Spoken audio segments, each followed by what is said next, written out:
말씀은 11조에 대한 말씀입니다. 11조를 매년마다 하나님의 중앙성소에 와서 드리라고 하였습니다. 소와 양의 첫 새끼를 하나님 앞에 11조를 드리라고 하였습니다. 또한 토지의 소산물의 10분의 1을 하나님께 드리라고 하였습니다. 성소가 너무 멀면은 돈으로 바꾸어서 중앙성소에 와서 드리라고 하였습니다. 또한 이 성읍에 사는 이 레위인들에게도 잊지 말고 11조를 통하여서 필요한 것을 공급하라고 하였습니다. 레위인들은 하나님께서 이스라엘 백성들 그 땅에서 분깃을 나눠주지 않으셨습니다. 땅을 주지 않으셨습니다. 왜냐하면 오직 하나님의 일만 하도록 하기 위해서인 것이지요. 그리고 그들의 필요는 11조를 통해서 공급받도록 하셨습니다. 그래서 11조를 통하여 레위인들의 필요를 공급하라라고 말씀을 주신 것입니다. 또 오늘 본문 말씀에 보면 3년마다 11조를 성읍에 두어서 성읍에 사는 나그네 또 고아, 과부, 레위인들에게 베풀라라고 말씀을 주셨습니다. 11조를 통해서 주위의 어려운 사람들을 도와주라고 말씀을 하신 것입니다. 11조의 사용을 보면 정말 아름답습니다.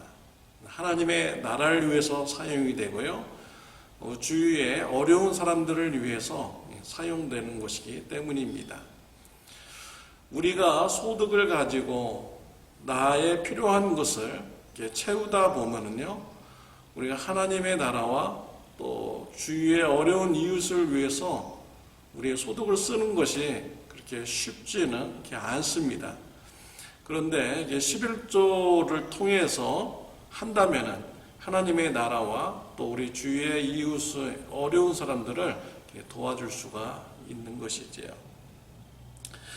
11조의 말씀이 예배에 대한 율법 속에 포함되어서 이렇게 말씀을 주고 있습니다.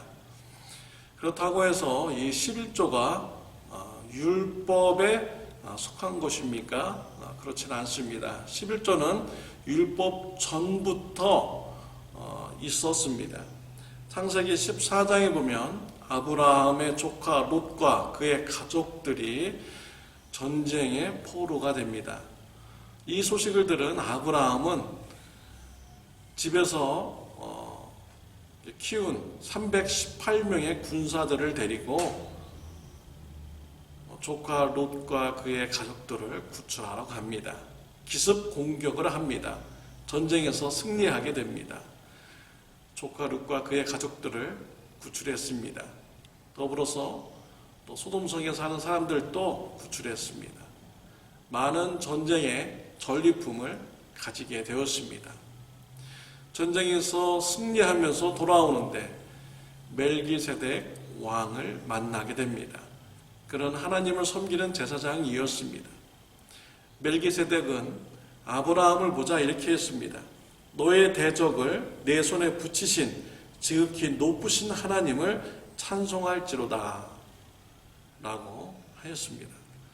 즉 아브라함이 잘 싸워서 전쟁에서 승리한 것이 아니라 하나님께서 은혜 주셔서 전쟁에서 승리하게 하셨다. 하나님을 찬송하라 라고 한 것이죠. 이때 아브라함은 전리품의 10분의 1을 멜기세덱에게 드립니다. 하나님께 11조를 드린 것이죠. 무슨 의미입니까? 동일한 의미이죠. 전쟁에서 승리한 것은 하나님의 은혜입니다. 이 모든 것은 다 하나님으로부터 온 것입니다.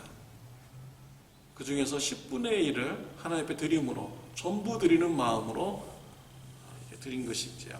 이것이 11조의 시작입니다. 야곱도 베델에서 11조를 드렸습니다. 이와 같이 11조는 율법 전부터 있었던 것입니다. 말라기에서 보면은 11조에 대한 말씀이 나오고 있습니다. 11조를 하지 않는 것은 하나님의 것을 도둑질하는 것이다 라고 했습니다. 말라기서 3장 8절에 보면 사람이 어찌 하나님의 것을 도둑질하겠느냐, 그러나 너희는 나의 것을 도둑질하고도 말하기를 우리가 어떻게 주의 것을 도둑질하였나이까 하는도다. 이는 곧 11조와 봉헌물이라 라고 했습니다. 11조를 하지 않는 것은 하나님의 것을 도둑질하는 것이다 라고 말씀을 주신 것이죠. 또 말라기에서는 11조의 축복에 대해서 말씀을 주셨습니다. 말라기서 3장 10절에 보면 만군의 여호와가 이르노라 너희의 온전한 11조를 창고에 들여 나의 집에 양식이 있게 하고 그것으로 나를 시험하여 내가 하늘 문을 열고 너희에게 복을 쌓을 곳이 없도록 붙지 아니하나 보라 라고 했습니다. 11조를 시험해 보라는 것입니다.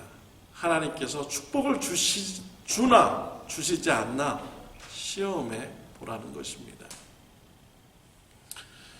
신약에 와서 예수님께서는 11조에 대해서 어떻게 생각하셨을까요?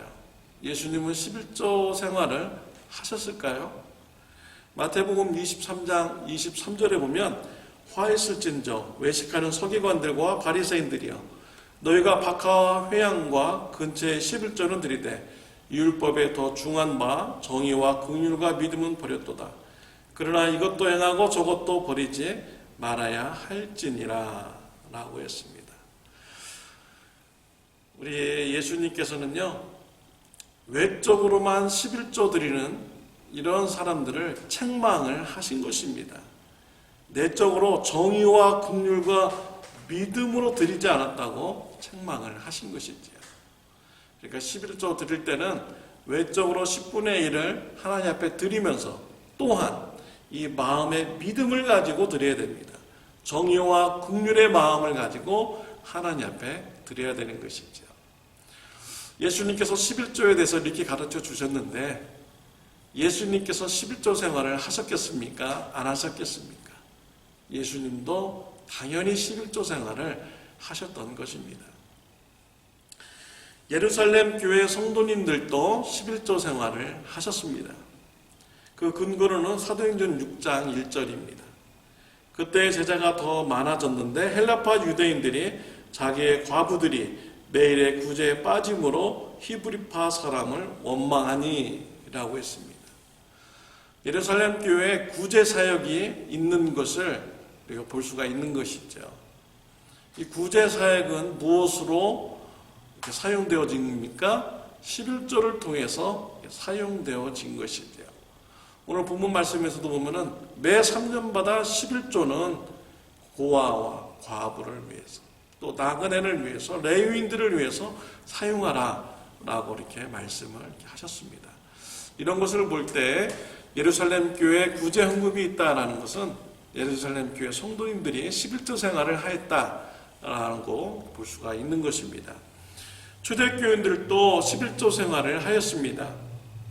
고린도 후서 9장 7절에 보면 각각 그 마음에 정한 대로 할 것이요 인색함으로나 억지로 하지 말지니 하나님은 즐겨내는 자를 사랑하시느니라 라고 했습니다.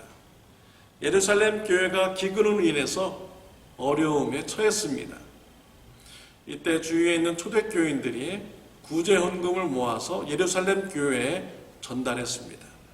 그때 인색함으로 하지 말고 억지로 하지 말라라고 했습니다. 즐겨내는 마음으로 하라라고 이렇게 기록이 된 것이죠. 구제헌금을 하였다라는 것은 초대교회에 11조 생활이 있었다라는 것을 말해주는 것입니다. 저희 교회 성도님들은 11조 생활을 열심히 하시고 계십니다. 11조를 통하여서 우리 교회가 운영이 되고 또 하나님 나라를 위해서 사용되어지는 것입니다. 또 11조를 드릴 때 구제헌금으로 드리기를 원하신다면 헌금 봉투에 구제헌금이라고 이렇게 기록해 주시길 바랍니다. 그리고 그 전달하실 분 이름을 적어 주시면은 그 분에게 전달해 드리도록 하겠습니다. 그리고 누가 드렸는지 이름을 밝히지 않고 전달해 드리도록 하겠습니다. 그러면요, 받는 사람도 부담이 없고요. 모든 영광을 다 하나님 앞에 돌릴 수가 있는 것이죠. 저희 교회의 재정의 10분의 1은요, 선교 헌금으로 사용되어지고 있습니다. 멕시코에 보내지는 이런 선교 헌금은 티우아나 교회 성도님들이 어려운데 그들에게 계란과 파스타를 제공하여 주고 있죠. 일주일 동안 먹을 것을 제공하여 주고 있습니다. 가난한 성도님들을 위해서 구제사에 가는데 쓰여지고 있다는 것입니다. 사랑하는 성도 여러분, 우리가 나를 위해서 우리의 소득을 사용하는 것 당연한 것입니다. 그러나 우리가 11조 생활을 하면은 하나님의 나라를 위해서 우리의 소득이 사용되어지는 것이고, 또 가난한 이웃들을 위해서 소득이 사용되어지는 것입니다. 하나님께서는 우리의 필요한 모든 것을 다 제공하여 주셨습니다. 우리는 모든 소득이 하나님부터 왔음을 고백하며 10분의 1을 떼어서 하나님 앞에 드리는 것입니다. 11조 생활을 우리가 외형적으로 할 뿐만 아니라 내적으로도 믿음을 가지고 또 우리가 드리고요. 또 정의와 긍휼한 마음을 가지고 11조 생활을 하시는 저와 여러분들이 다 되시기를 바랍니다. 기도하시겠습니다. 하나님 아버지 감사합니다. 오늘 말씀을 통해서 11조 생활에 대해서 가르쳐 주심을 감사합니다. 모든 소득이 하나님부터 왔음을 고백드립니다. 하나님께 우리의 모든 것을 드리는 마음으로 10분의 1을 떼어서 하나님 앞에 드립니다. 하나님 나라를 위해서 사용되게 해주시고 가난한 자들을 위해서 사용되게 하여 주옵소서. 저와 우리 성도님들이 11조 생활을 잘 함으로써 계속 하나님으로부터 필요한 모든 것을 공급받는 귀한 축복이 있게 하여 주옵소서. 예수님의 이름으로 기도드렸습니다. 아멘. 좋은 하루 되시기를 바랍니다.